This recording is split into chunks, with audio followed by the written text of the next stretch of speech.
اعوذ باللہ من الشیطان الرجیم بسم اللہ الرحمن الرحیم رب اشرح لی صدری ویسر لی امری واحلل عقدۃ من لسانی یفقہوا قولی۔ ریاض الصالحین دوسرا حصہ، صبح اور عشاء کی جماعت میں حاضری کی ترغیب کا بیان۔ حضرت عثمان بن عفان رضی اللہ تعالیٰ عنہ سے روایت ہے کہ میں نے رسول اللہ صلی اللہ علیہ وسلم کو فرماتے ہوئے سنا کہ جس نے جماعت سے عشاء کی نماز پڑھی تو اس نے گویا آدھی رات قیام کیا، اللہ کی عبادت کی، اور جس نے صبح کی نماز جماعت سے پڑھی تو اس نے گویا ساری رات نماز پڑھی۔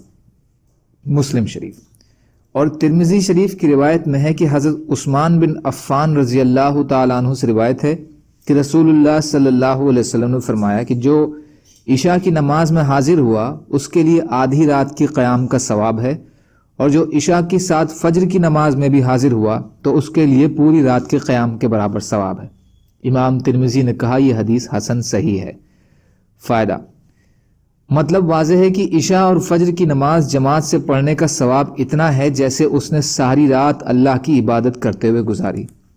حضرت ابو ہریرہ رضی اللہ تعالیٰ عنہ سے روایت ہے کہ رسول اللہ صلی اللہ علیہ وسلم نے فرمایا اگر لوگ عشاء اور صبح کی نماز کی فضیلت جان لیں تو انہیں گھٹنوں کے بل بھی آنا پڑے تو وہ ضرور ان نمازوں میں آئیں۔ بخاری اور مسلم۔ یہ روایت تفصیل سے گزر چکی ہے، رقم 1/1033 میں۔ انہی راوی سے روایت ہے کہ رسول اللہ صلی اللہ علیہ وسلم نے فرمایا کہ منافقوں پر فجر اور عشاء کی نماز سے زیادہ بھاری کوئی نماز نہیں، اور اگر وہ ان کی فضیلت جان لیں تو وہ ضرور ان میں حاضر ہوں، چاہے انہیں گھٹنوں یا سرینوں کے بل گھسٹ کر آنا پڑے۔ بخاری اور مسلم۔ فائدہ، منافقوں پر یہ نمازیں اس لیے بھاری تھیں کہ وہ تو صرف دکھلاوے کے لیے نماز پڑھتے تھے، اللہ کے خوف سے یا اس کی رضا کے لیے نہیں پڑھتے تھے۔ اس لیے مسلمانوں کو ان نمازوں میں خاص کر سستی اور کوتاہی نہیں کرنا چاہیے، ایسا نہ ہو کہ ان کی حالت منافقوں کے ساتھ ہو جائے۔ فرائض کی حفاظت کرنے کا حکم اور ان کے چھوڑنے کی سخت مناہی اور سخت وعید۔ اللہ تعالیٰ فرماتے ہیں نمازوں کی خاص کر بیچ کی نماز کی حفاظت کرو، سورہ بقرہ آیت نمبر 238۔ اور اللہ تعالیٰ نے فرمایا تو اگر وہ توبہ کر لیں، نماز قائم کریں اور زکوٰۃ دیں تو ان کا راستہ چھوڑ دو، سورہ توبہ آیت نمبر 5۔ فائدہ، بیچ کی نماز سے مراد عصر کی نماز ہے۔ راستہ چھوڑ دو کا مطلب ہے کہ ان کے جان و مال سے مت الجھو، کیونکہ توبہ کرنے اور فرائض کی ادائیگی کے بعد وہ مسلمان ہو گئے ہیں، یعنی مسلمان کی دلیل اور علامت فرائض اسلام، نماز، زکوٰۃ وغیرہ کی پابندی ہے۔ حضرت ابن مسعود رضی اللہ تعالیٰ عنہ سے روایت ہے کہ میں نے رسول اللہ صلی اللہ علیہ وسلم سے پوچھا کون سا عمل سب سے زیادہ فضیلت والا ہے؟ آپ نے فرمایا اپنے وقت سے نماز پڑھنا۔ میں نے کہا پھر کون سا؟ آپ نے فرمایا ماں باپ کے ساتھ اچھا سلوک کرنا۔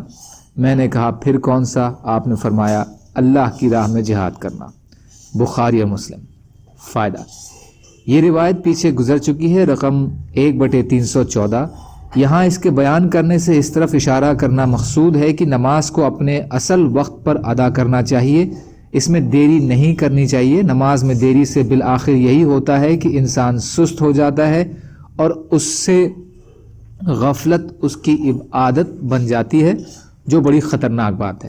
امام شافعی رحمۃ اللہ علیہ کا قول ہے کہ جو شخص نماز میں اتنی سستی کرے کہ اس کا وقت نکل جائے تو اگر وہ توبہ نہ کرے تو اسے قتل کر دیا جائے۔